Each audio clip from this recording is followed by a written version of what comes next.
I'd like to call this special meeting of the Yankton Board of City Commissioners for a special session regarding soccer. Please join me in the pledge.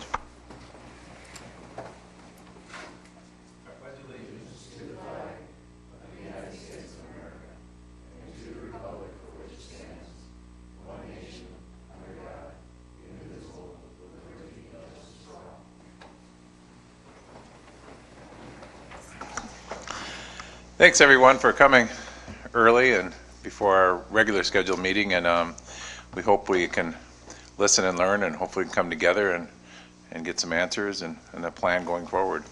Who wants to start? Roll call. Oh, roll call, I'm sorry. Sarda. Here. Burdick. Here. Gross. Here. Johnson. Here. Knopf. Here. Mybaum. Present. Mosier. Here. Mayor Hoffner. Present. City Manager Nelson. Here. City Attorney Denberger. Here. All right.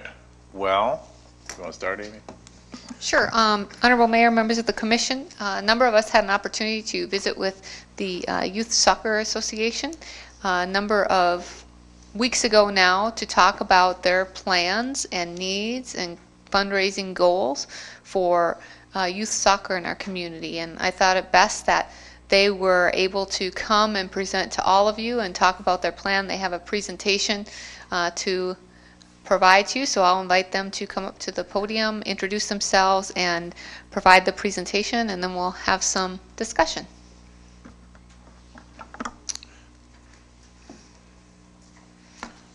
Please state your name for listening audience. My name is Wes Chambers. I am the president of the Youth Soccer Association in Yankton. I have with me today, I have Jeff Wolfgram and Sherry Loest and Sandra Jensen. They're part of our soccer committee that has been working on trying to find a new home for our soccer complex. Sherry and Sandra are also on the soccer board with me in various roles. Sherry's our secretary treasurer, and Sandra leads our fundraising arm of our board. We really do appreciate the opportunity today to come and share our vision with you as we look forward to finding a new home for our kids. And we've got a large need, and Sandra's going to hit that in a highlight here and walk through it with you and kind of get everybody on the same page. That's a big thing that what we're trying to accomplish in Yankton right now is to create an understanding across our community on the needs of the soccer association and the kids. And so today we hope to accomplish that. So with that, I'm going to turn it over to Sherry, or excuse me, in this case, Sandra, and we're going to get rolling. Thank you so much for being here. My hope, just like Wes was saying, is to just give you kind of a glimpse of the soccer world and what that looks like.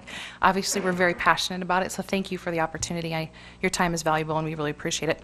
So I've got a presentation behind you there that we're just going to take a look at real quick and walk through just a few details about the Soccer Association and who we are. The Soccer Association is established about 32 years ago. We're one of the oldest soccer associations across the state. I think right around 4,500 kids have been through the soccer program in Yankton since our inception. We have grown into one of the largest youth sports in Yankton, and we have one of the largest programs in the state of South Dakota, which we're really proud of. Let's talk about some of our successes, things that we do really well. As I mentioned, we're one of the first established soccer associations here, and a number of communities around South Dakota kind of modeled theirs after our soccer association and how it works. We have between 600 and 800 kids in our community, ages 5 to 19, who play soccer with us. And we have a 13-year tradition of excellence in our outdoor tournament. And we've had almost 40,000 people come to Yankton over those years to enjoy soccer with us.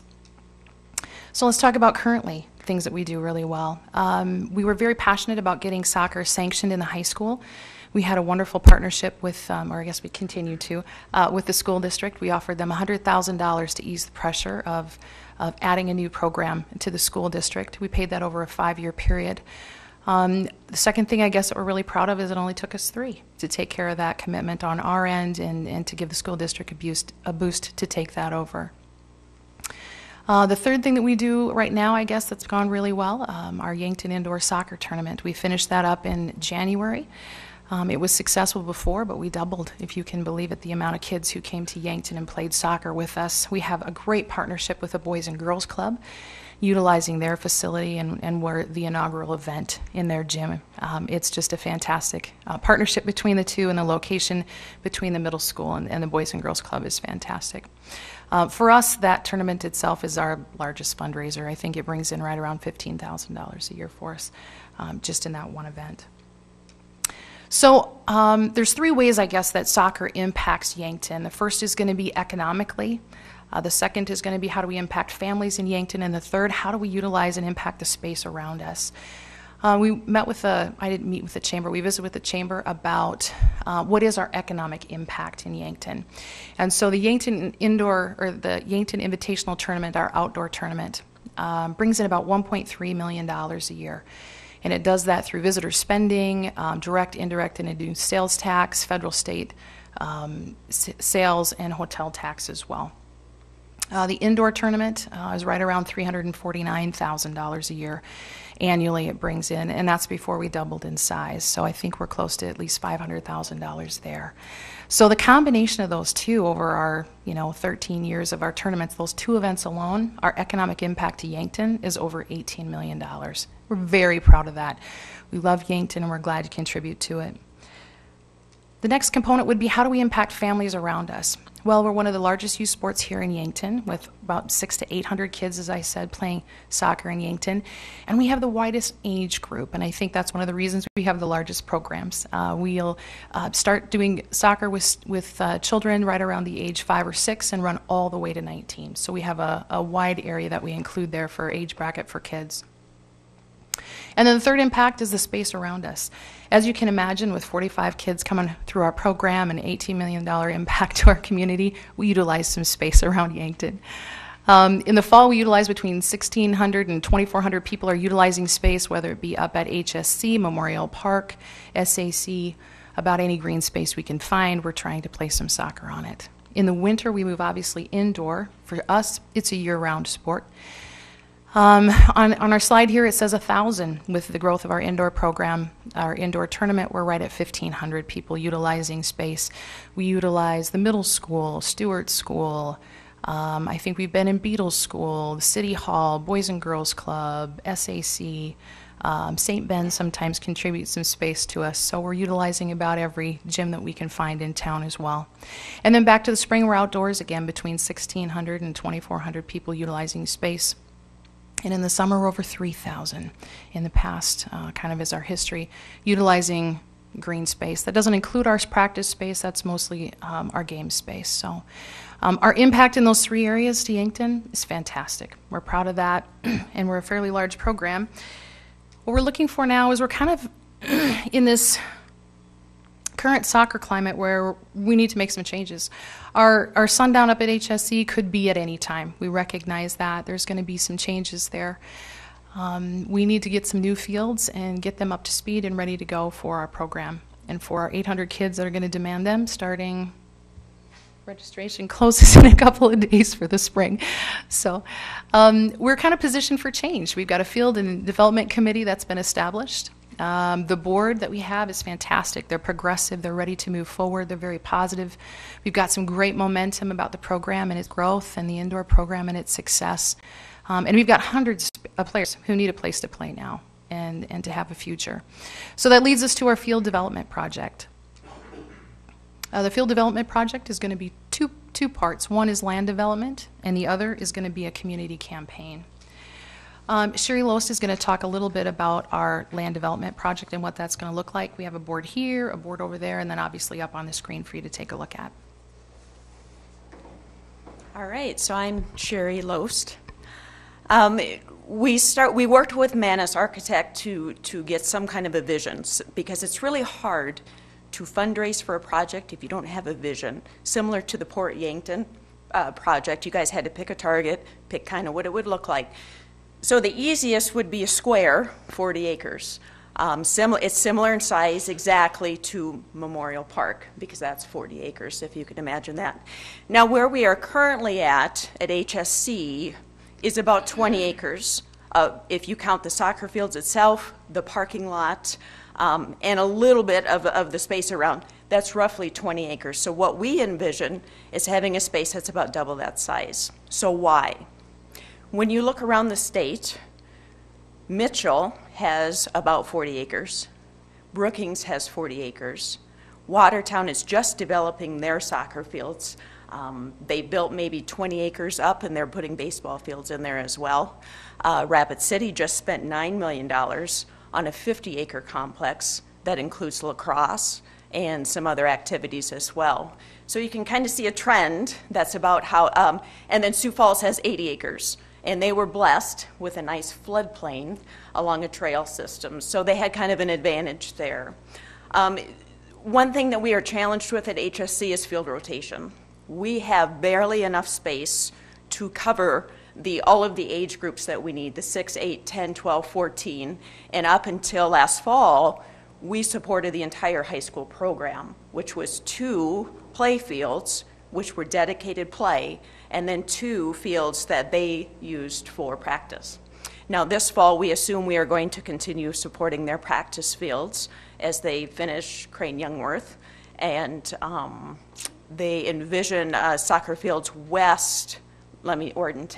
east of the middle school for the JV to play as well. So we do envision sharing some of our fields this fall. But we can't rotate. If anybody in the audience has ever taken care of grass where kids play, it gets beaten down, eroded, especially the goalie areas. So what you are supposed to do is rotate your fields. So this season, 25% of your fields are in rest. So we went, if you're going to do it, and spend the money, you need to do it right. So 9 fields is what we ended up with, and I guess I can point over here. And you can see there are different size fields because of the rotation. So if this was spring setup, in the fall we would move large fields somewhere else. Small fields where the large fields were, we would probably pick 2 fields that wouldn't get any use at all. You have to have dedicated parking because when you have a tournament, Sandra talked about all of the people we bring to the community, and if you've ever been to a soccer tournament, you imagine all the parking that's associated. Now, this is just for aesthetics. If we are in a location where we don't have access to city sewer, and we want to have some kind of a comfort station, this could be a pond that you don't swim in, for example. So this is our idea of where a comfort station would be. Now, if you live close enough to the city to have city sewer, that's not a problem. So we can certainly go smaller than this, but if we're going to start brand new and we're going to look for a chunk of land, we should do it right the first time for expansion. Any questions on the layout before I hand it back to Sandra? Yes, sir. This is a 40-acre parcel. That is a 40-acre parcel. Manis Architects just grabbed a chunk of land and started ideas. Sarah looked at all of the parks that are in play today in South Dakota. There's always a theme. You try to get them exactly the same again for field rotation. There's no sense in having a tiny field that you use for the same sport all the time. So that's what she came up with, and we thought it looked adaptable, if you will, because in Wrights we probably won't get 40 acres that's square. We might get some triangle, and you have to work with that. More wasted space, but this would be the perfect place to start. Any other questions?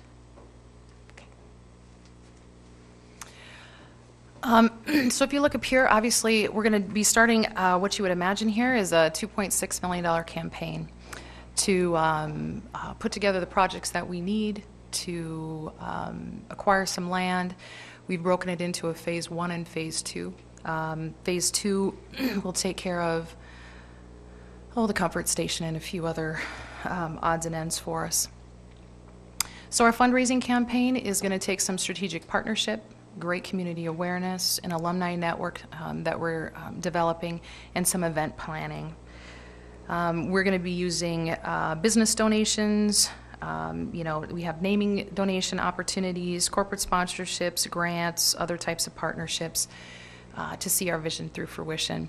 This is kind of an example of what things will look like. We'll have a naming project that's available for the park itself. The Comfort Station can have a name opportunity. We'll do sponsorship on each field over a period of time. And then on the right-hand side talks about how we can give back and give value to those who are willing to step forward and partner with us in that, and how we can give them exposure and recognition and thanks for partnering with us together in that opportunity.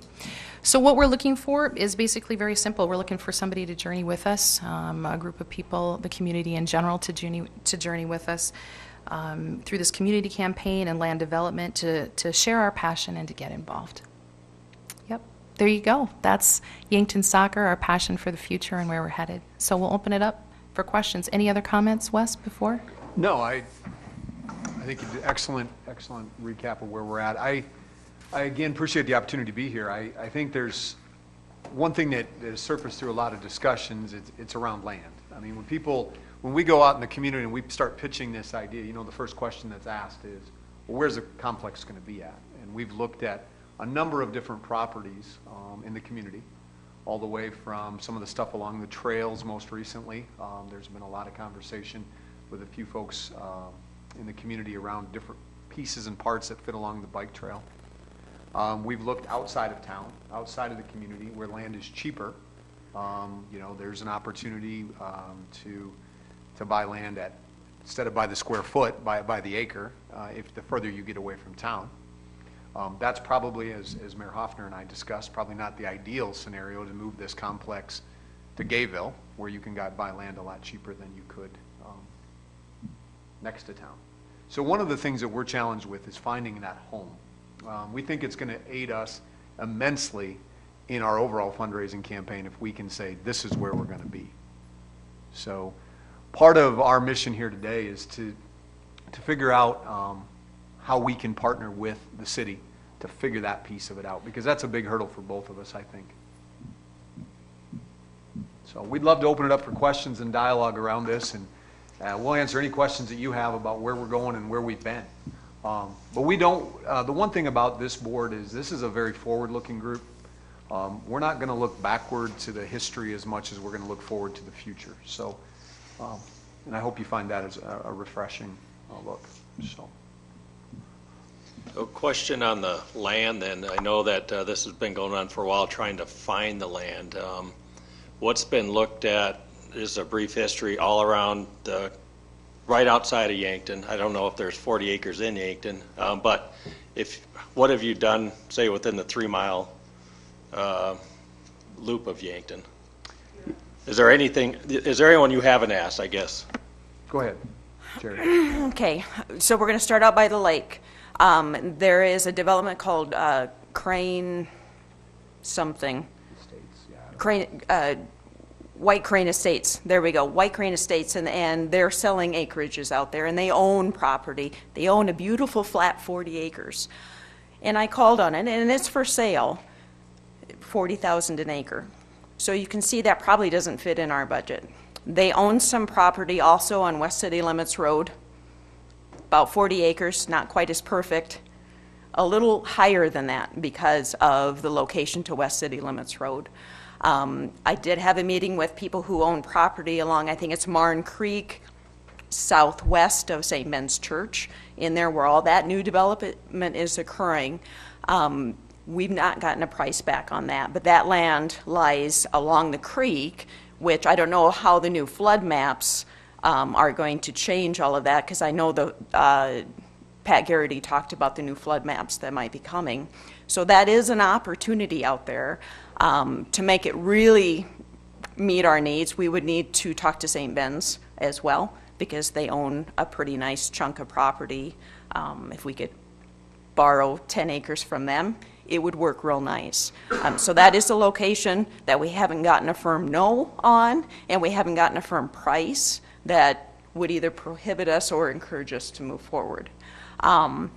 There was some property 2.5 miles west of Yankton that went up for auction, and at the time we couldn't quite get the financing in place to actually bid on it. I think it went for $6,500 an acre. It was on the new Napa Road, Deer Boulevard, which is about 2.5, 3 mile trip from the city. So the downside of that is for parents to get kids out to the facility for practice is a challenge, and we might lose some players that we really want to keep in the program. So that really wasn't the ideal location. We have had a couple calls, the Golden property out there where I think it was the fish farm was supposed to go. I can't remember exactly what that was. That's for sale. It's a fairly steep price.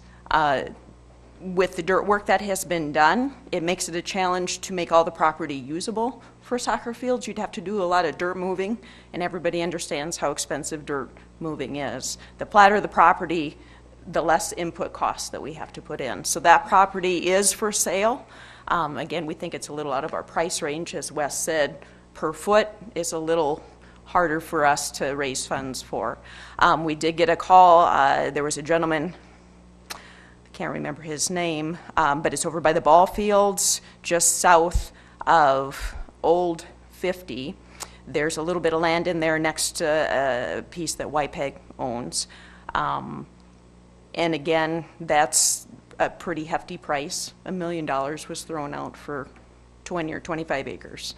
So we have been getting some calls. We did advertise, and those we fielded 2 calls from that. So we are trying to find property next to the city as best we could. Again, city sewer, city water, BY water, all of those things reduce your cost of input. Mr. Tramp has some nice property next to the high school that's for sale. Again, $45,000 an acre. And that really limits your development ability. Yeah, sure, you can pay the money for it, but your development, you just have to raise twice as much money. So those are some of our challenges right now. We did look at the airport land north of Yankton. It's a triangle, it's 40 acres. It's a little hilly, but it's not undoable. But again, the regulations around that property being off the end of the airport runway probably wouldn't encourage us to use it. More hurdles to jump through for that. So those are some of the properties that we have evaluated so far. I guess I haven't actually just got the plat map out and just started calling people left and right because there are some nice areas around. But again, if you get a little further from Yankton, it's a little cheaper. But that puts a hurdle up for our families to get their kids out to practice. Question, new facilities that are going up around the state, are they typically in town, on the edge of town, or are they a couple miles out? The Mitchell, out by the airport, there was a piece of land that was donated, and then the city and I believe DWU and then the Soccer Association raised the funds to develop the property. Watertowns is in Watertown, Brookings is in Brookings. Fishbacks donated the land near their house that was considered floodplain swampy ground. And if you have a tournament there and it rains, you understand why nobody built a house there. But that is inside, obviously, Sioux Falls. This is along the interstate there. Rapid City did, if you're familiar with Cabela's out there, it's a landmark. Everybody knows where Cabela's is. If you go almost due north of Cabela's, a couple miles on an old paved road, is where their new facility is. The reason it cost $9 million to build it is they got city sewer out there. So they paid to put city sewer and water clear out to that, envisioning development eventually, that they would get their money back. So they did get some grants for that from the national soccer people. But in order for us to get grants, we have to own the property, because they don't want to give you $1 million grant if in 10 years you don't have control of the property and you are forced to leave. So you either have to have a 100-year lease, similar 100-year lease, or you have to own. So we can't even apply for grants right now because we don't have land. And the numbers that came up, they were kind of fast. I wasn't able to really go through those. It was just over between $2 and $3 million for the estimate. 2.6. Okay, 2.6. Yeah. And that does not include land, or does that include land acquisition? It does. They're right here, Sherry. Oh, A little bigger. well, there we go. A little bigger for my eyes that I don't have Okay, I glasses see, yet. I got it now. It's towards the So- bottom there. Yeah, and in there, you know, those are rough estimates. I'll be frank, my husband and I are engineers. We are not certainly this type of engineer, but we did our best to put realistic numbers to it. If you see there's 400,000 in sewer access, well, that's a real floating number depending on where you end up being. If you have to put a whole septic system in, that's different than a pond system, and that's different than if city sewer is 10 feet away in the ditch. So some of those numbers are really based on our good faith effort at estimating the cost. And I'm thinking, what was the land? $8,500 an acre. So that's farmland price, good farmland price. But it's certainly not city lot price. And on this is just your project itself. This is not yearly maintenance or No. anything like that to No. maintain something like that. No, right now we're fortunate that the city mows for us, and that is a huge cost that we do not incur right now. There's a well. We pay the electricity for the well right now, but otherwise the water's free. We don't have to actually pay for the water. So we fertilize, and all the paint and stuff for taking care of it and such, so. But our operating costs are covered by our fees that we charge to people to play. So like the operating costs going forward would be covered by our normal generation of revenue. Yes, We yep, have a- that's We have a correct, very Wes. good cash flow. It's just not one that can support a $2.6 million project. But we do have a cash flow that does cover our expenses. And we as an association, we are able to invest in our future, but just not to the extent that this will need. So we have to fundraise. Yes, thank you. You mentioned pricing for naming rights and just looking at all the different fields. What's your guesstimate if it does play out? Is it about $500,000? Are you talking about the naming of the complex itself? Yeah. So Yeah. there was for each field. Yep. So, let's see, do you mind grabbing that slide for me? We have, I think naming rights, my hope is we're gonna be between $750,000 ish for naming the park itself. This Comfort Station, we're hoping will be right around $250,000.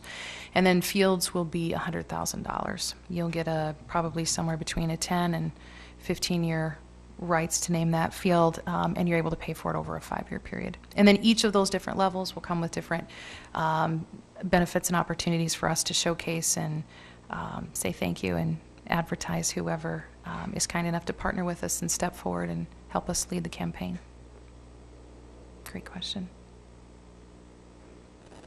Wes, did you? So I was one that had soccer players, real little, and transitioned out. Good soccer players. We miss them. But could you explain the different size fields? So what does that give you the opportunity, what ages, and what does that give you the opportunity to do with your design? The large fields would be like considered varsity fields, U14, 16, 18, 19. So these would be the large fields. These fields are about U12, which would be the next step down. Probably some U10s and 8s. They get closer in size for those. So 8s, 10s, 12s, and 14s all play in a little bit different field. They just went through and changed the sizes of fields. So we're still kind of getting our arms around that just to build different skills and such. So, and they all have different goal sizes.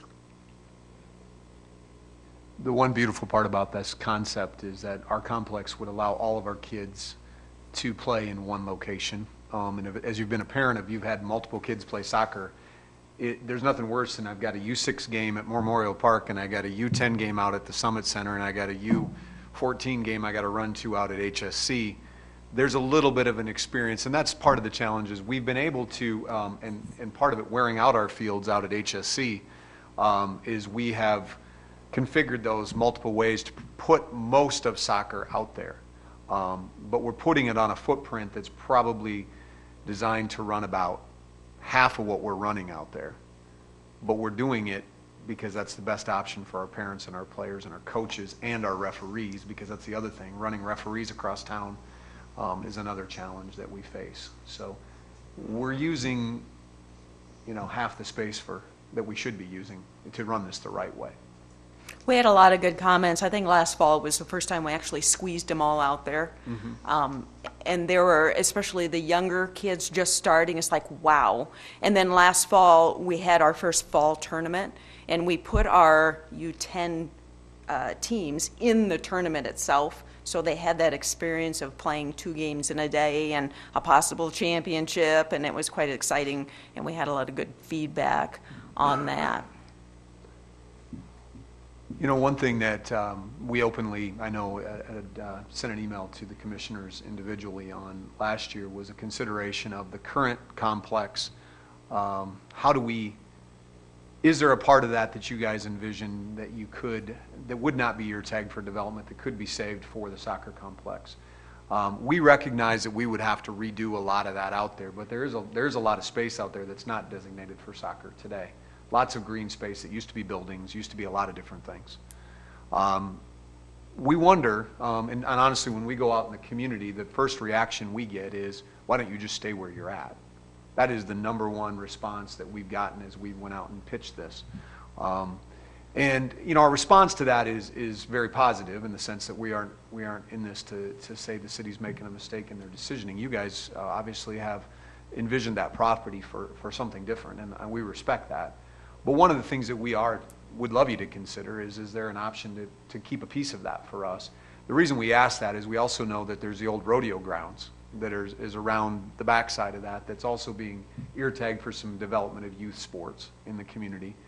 And is there a way that we all could come together and build some type of a horseshoe complex out there that would actually work? Something to throw out. It would provide beautiful green space all the way up to the museum. That's one thing about a soccer complex, is it isn't a bunch of buildings that block your view, right? It's just a beautiful green space that goes all the way up. The other benefit to that, if you're thinking about it visually, and I don't know if many of you know where the well house is out there, it's the red one that sits at the base of that gravel parking lot.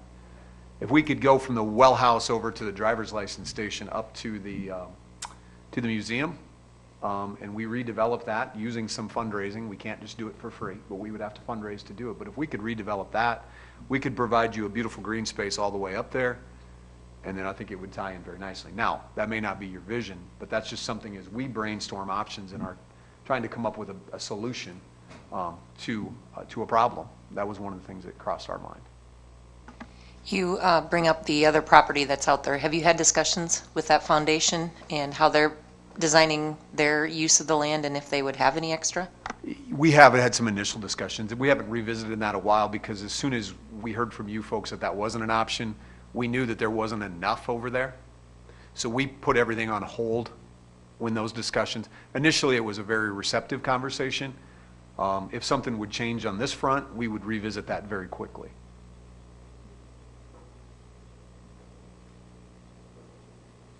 The concept that's in front of us, does it allow for a ticketed event where there's fencing, people would have to pay to enter, or is this wide open?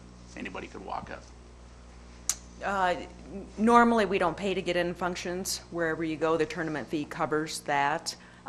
If you want to fence around it, I've got to add a little money to the budget because I don't know if I had fencing in there. But depending on where it is, if this is by 50 or 81, then most likely you would put a little fencing in there just to keep the balls out. But normally, when you go to a soccer park, I've never seen where you had to pay to get in unless it was a high school event. So, but it certainly, if you're looking for another use for the facility and you needed to charge to get in, we'd certainly work with that. But to this point, usually your tournament fee is $400 to $500 to play, and the kids do that, and mom and dad don't want to pay again to get in to watch them play. So concessions, though, are another part of the fundraising event. But there are some tournaments out there that do charge. I know that I think of our folks up in Sioux Falls, and they catch a lot of flack for that, but they actually charge an entrance fee, a parking fee. And that concept would allow you to certainly do that, because there's parking right there that you would flow in and you could collect a $5 fee to park your vehicle, those kind of things. But as Sherry said, the way soccer typically works when you host a tournament is your team pays a fee to be in the tournament, and that fee is built up enough to cover those costs, so you don't end up, so in essence, you're giving people admission. They feel like it's free to come watch grandmas and grandpas, which the beautiful part about soccer, especially at the little age groups, is that the older they get, less people come and watch, but the younger they are, you'll get grandmas and grandpas, uncles and aunts, brothers and sisters. It's amazing how many people show up for a U6 or a U8 soccer game. Anybody else from the audience want to say I have a question. By chance, Sherry, by chance, did you guys look at the ground north of the city park shop? There was 120 acres that was sold to a developer in Sioux Falls, but he's done nothing with it. And I just wondered, at one time, The old bus barn up north of there, Sherry. We didn't look at that. it's fairly flat. Yeah, no, we didn't look at that. I thought you 35 said an acre. 35? Okay. 1,000 an acre.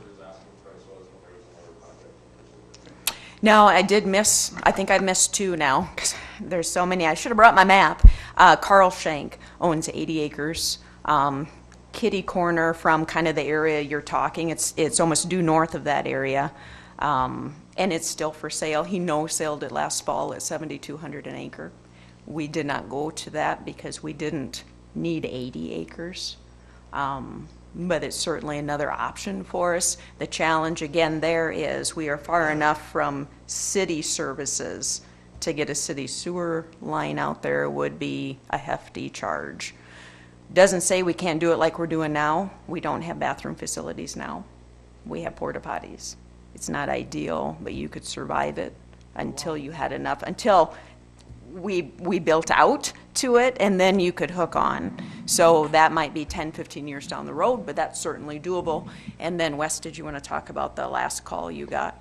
Yeah, there's the property along the trails to the east of the high school. You know, that as you come, if you, for like, the way I've been explaining it. Fimers in there. Yeah, so if you envision driving from Charlie's Pizza House down to the high school, come down that hill, it's the land to the east. That's the best way I can explain it to people that live in Yankton.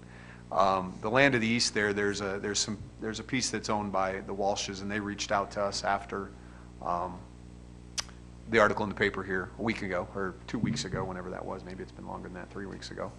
And we had a good conversation, and as you start to look at that, there's a lot of little parcels of land along the bike trail that are not developed today.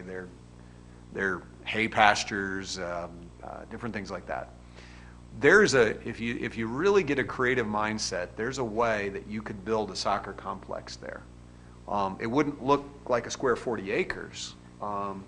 It would have some additional development costs, but it would certainly enhance some of the property along there. I'm not saying that some of that property is not very nice today, but there are some places you could develop that, and you could build a complex in there by connecting those dots. But we would certainly need, there's a lot of landholders, different landholders, and we would need to kind of bring that all together, and maybe that's something the city also could help us work on, is to try to bring those people to a common vision. There's 4 or 5 different pieces in there that you could sort of connect and build you could have some of your smaller fields maybe in one spot one year, you could move them. There's just a lot of things you could do there, but there's not one 40-acre tract there. There's a 15-acre tract, there's a 9-acre tract, there's a 6-acre tract.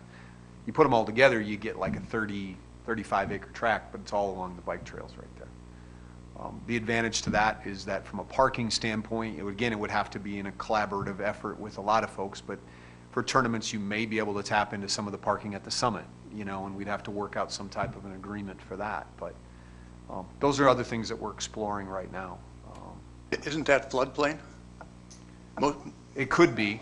Half of it. That's ideal for soccer fields. Most soccer complexes are built in floodplains because flood water comes up, runs over the grass, goes back down, you're good to go. So that's something else we've explored. Any more comments? Audience, anyone?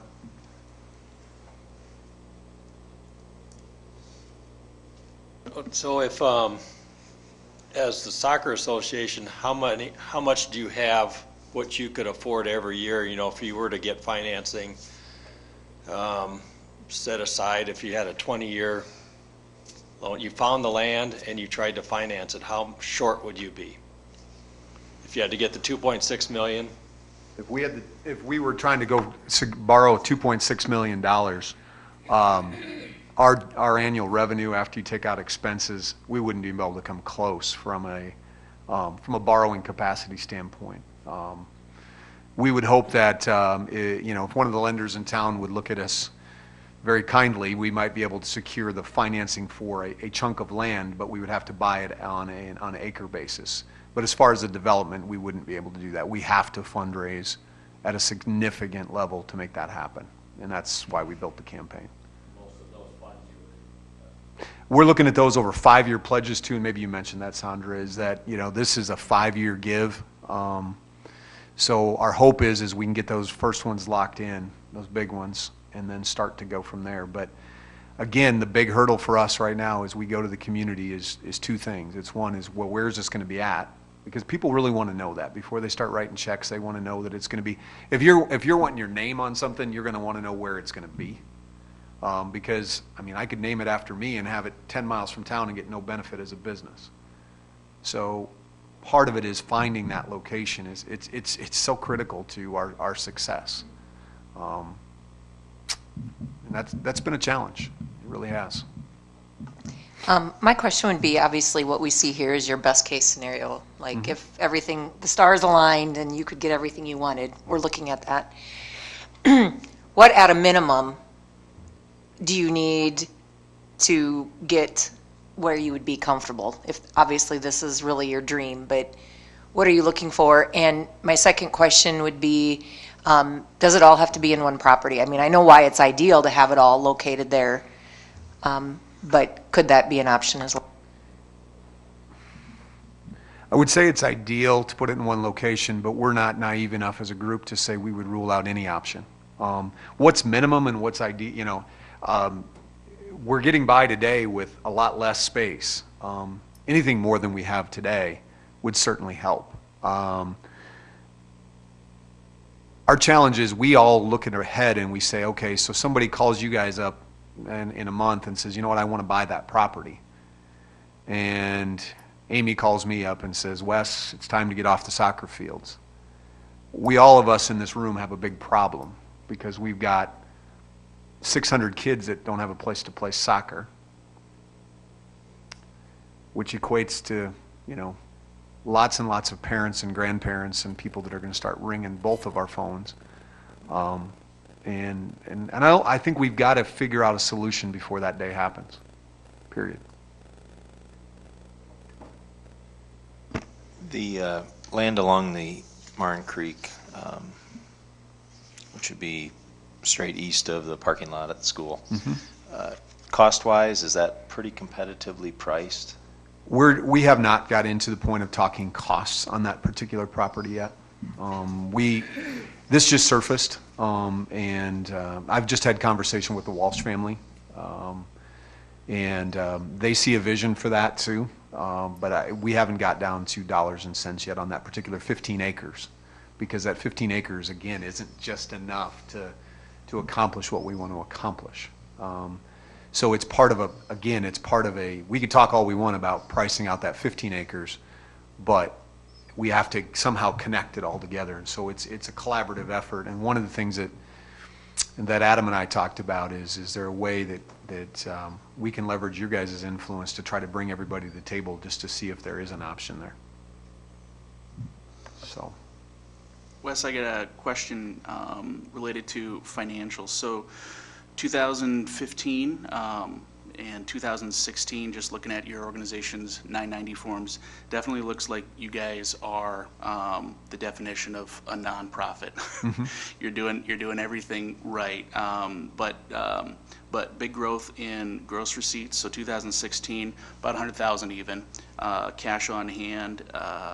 Looks like at the end of the year about 78,000 in cash. What was 2017 for you? Do you guys already have a guesstimate as to where you're at? I'll let Sherry, you want to take a run at that? Man, I just got done doing tax forms too. It's about the same. were pretty consistent. We did have a little bit of a drop in some of our receipts from the fall tournament. I think it's because we moved it to the fall, so we had some additional costs we didn't anticipate with doing that. So it is about the same. As far as cash on hand right now, 120,000, something like that. Over the last, it wasn't last year we paid it, it was the year before we made our final payment to the high school, which was 42,000. And so that 100,000 we raised over several years is now off our books. So if you're looking further back, that would be why we did a lot more fundraising during those years just to meet that early and be done with it. So. And, you know, one of the things that we've also got a dilemma, and I'll just kind of lay it out so everybody, again, this is kind of a level-setting discussion. One of the challenges we have is deferred maintenance. We have a complex we can't invest in. You know, it's foolish for us to invest thousands and thousands of dollars in maintenance of the current facility as it stands today. If you go out there, we're doing an admirable job, and thank you. I know the city is going to help us spread fertilizer this year, which is a good thing. That helps us out greatly too from a cost-saving standpoint. But you know, there's areas out there that need maintenance, and you know, if it was a permanent home, we would be investing in that. But we're choosing to hold back our investment into the current land as much as we possibly can because we just don't know if it has a future. That also has some impact. So. And as you look at those tax forms, I know they have assets listed there, if you saw the assets. Most of those assets we can't take with us. The sprinkler system and things like that. We just can't, you can't, you know, you can take turf with you, I guess, but the turf right now is in such disrepair, I wouldn't take it with us. We did pay for a well, or not the well, the pump on the well, so you can take one or two buildings and the goals and stuff, and that's all we take with us when we leave. So the 250,000 or whatever in assets, most of those are, we can't move to a new place, so keep that in mind when you look at those numbers. So yeah, and that includes depreciation, which I didn't look into your Schedule O, but what would the depreciation then all be related to? It's your equipment, it's things like that? Yep, so we have goals that we have to depreciate. You buy those, and I think they're 7-year, and a lot of our goals are depreciated. We just bought some new goals, so they're newly on our books right now. The pump is still being depreciated, and I have to be honest, I've only been treasurer for 3 years now. So some of the assets were the very original 25 years ago investment that are on the books. And I don't think those were depreciated properly, and I couldn't even tell you what it was. So the original sprinkler system that went on Field 1 is probably part of that, and I don't know if it was ever depreciated or not, but we have about 80,000 in depreciation right now. So we depreciate the things that we know about as a board stands today. So I don't want to make it sound like we're doing things under the table, but I think at the time, you know, the rules were different back then for filling out the forms and such. So we just can't, they're all leasehold right now. So you just can't take anything with you. If this complex was built tomorrow, it fulfills the needs currently, or is there extra room, or do you envision needing extra space for tournaments? Or? It's a great question. That complex would meet our needs for a very, very long-term basis. Again, we could get by with less, but we also said, you know, if we're going to plow into this, we want to at least get the land footprint. Even if we didn't develop all of those fields at the beginning of this because we didn't quite hit that, if you had the footprint where you actually owned the space, we can always build fields at a later date through additional fundraising. But the one thing you can't do is you lock yourself into 15 acres. You've got 15 acres, and there's not enough to facilitate the needs. So we do need to find the space. I hope that answers your question. As far as like our fall tournament, we actually had 2 fields at the middle school at the very end because we had so many 10-year-old teams come. We had to have 4 10-year-old fields, and we didn't have the space because we had to reserve 1 field for the high school playoff game that had to occur. So we did need additional space beyond, and we had 1 field that wasn't even on a real field.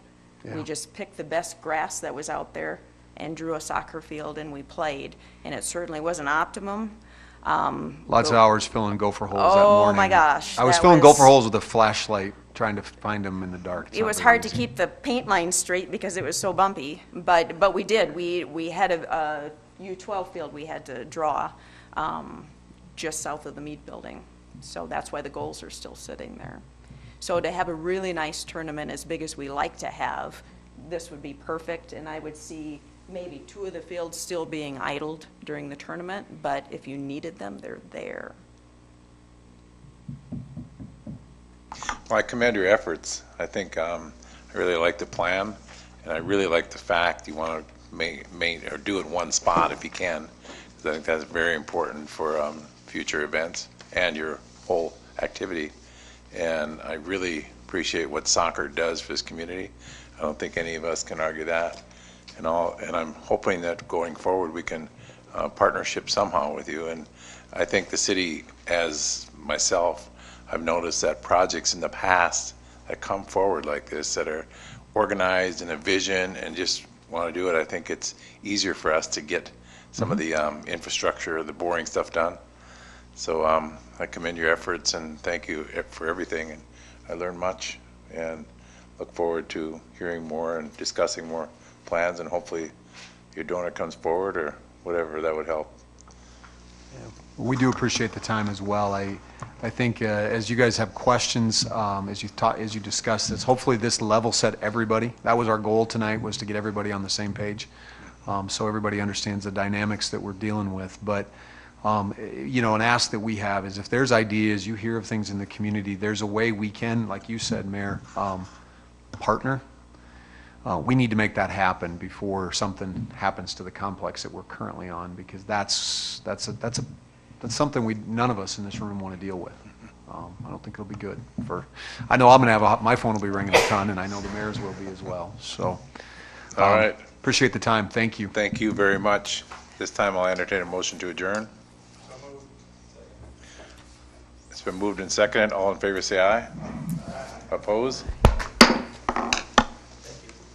Thanks, Harley. Where Bill Beggs Road comes out to Old Highway 50.